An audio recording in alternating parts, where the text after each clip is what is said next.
Olá, meus queridos irmãos.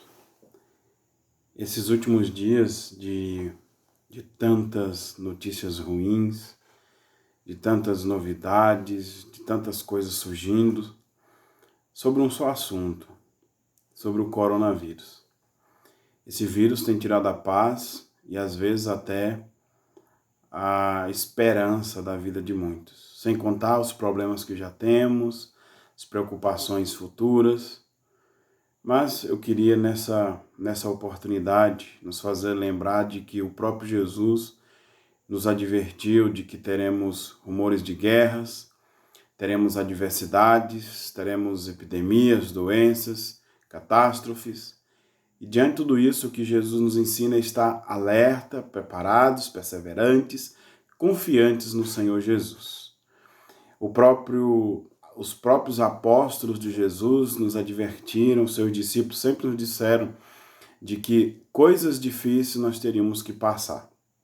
A exemplo do próprio Pedro, que disse que o sofrimento nós não deveríamos ter como surpresa, porque é natural na vida dos cristãos, daqueles que servem a Deus. E pensando em tudo isso que temos passado nesses últimos dias, sem contar que temos buscado a Deus, orando pela nossa igreja, temos orado individualmente e temos orado nesse dia, jejuado, pedindo a Deus que venha nos resgatar, nos resgatar desse sofrimento.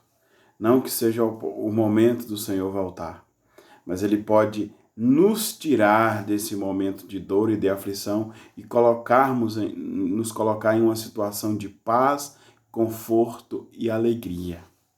Por isso, nessa noite, ao caminharmos para o término do nosso dia de jejum, eu queria que a gente retornasse mais uma vez à palavra de Deus e olhássemos para ela como a nossa ferramenta de direção e de esperança para as nossas vidas. E eu gostaria de ler a palavra do Senhor e o texto que nós iremos ler lá em 1 Pedro, capítulo 4, verso 12 a 14, que diz assim: Amados, não estranheis o fogo ardente que surge no meio de vós, destinado a provar-vos, como se alguma coisa extraordinária vos estivesse acontecendo. Pelo contrário, alegrai-vos na medida em que sois coparticipantes do sofrimento de Cristo, para que também na revelação da sua glória vos alegreis exultando. Se, pelo nome de Cristo, sois injuriados, bem-aventurados sois, porque sobre vós repousa o Espírito da glória e de Deus. Bem, nós sabemos que nós estamos passando por uma perseguição, onde muitos têm se levantado contra nós. Mas a verdade é que esses dias têm sido dias difíceis. E o que a palavra de Deus nos diz sobre o sofrimento é que devemos sofrer com alegria em Cristo. Que apesar das lutas, em Cristo Jesus, nós temos consolo, paz, esperança. E esse texto nos diz algumas verdades que devem aquecer os nossos corações. Pois bem, sofrer em Cristo, com Cristo, deve ser a nossa meta, a nossa esperança.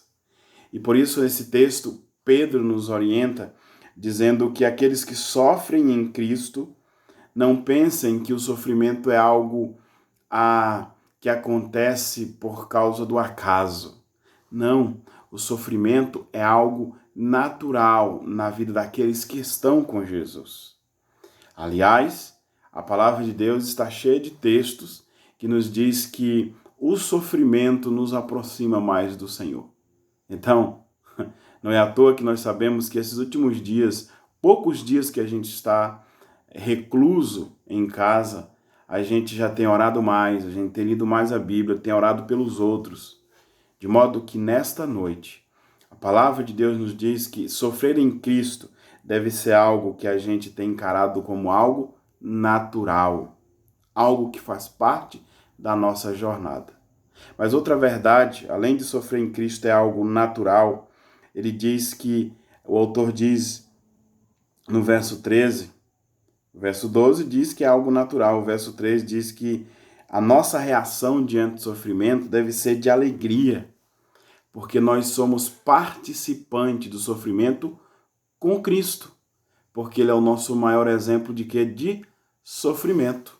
Cristo sofreu por mim e por você, e não só no seu ministério, mas Ele deu a própria vida por mim e por você, meu irmão e minha irmã, para que tivéssemos alegria agora e também no porvir. Porque o texto diz no verso 12 que devemos entender que somos co-participantes, e isso deve então nos alegrar.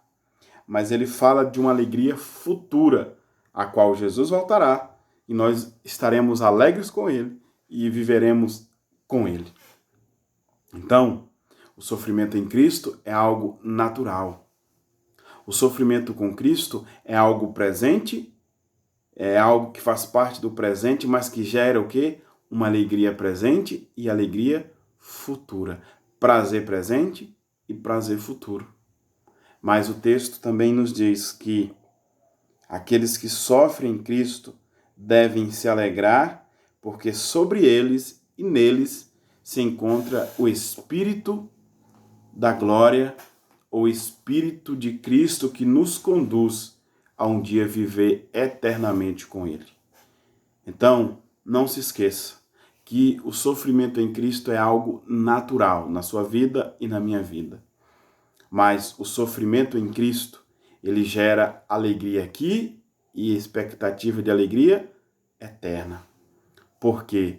Porque Deus nos deu o Espírito dele está em nós, nos garantindo o presente com Cristo e o futuro com Cristo. Que Deus muito te abençoe e te dê paz nesse dia, meu irmão, discípulos do Senhor Jesus. Um grande abraço e PCA. Que Deus nos fortaleça, nos traga logo, logo para o convívio, com muito amor, com muita gratidão e com muito desejo de estarmos próximos, vivendo para a glória do Senhor. Que Deus nos abençoe.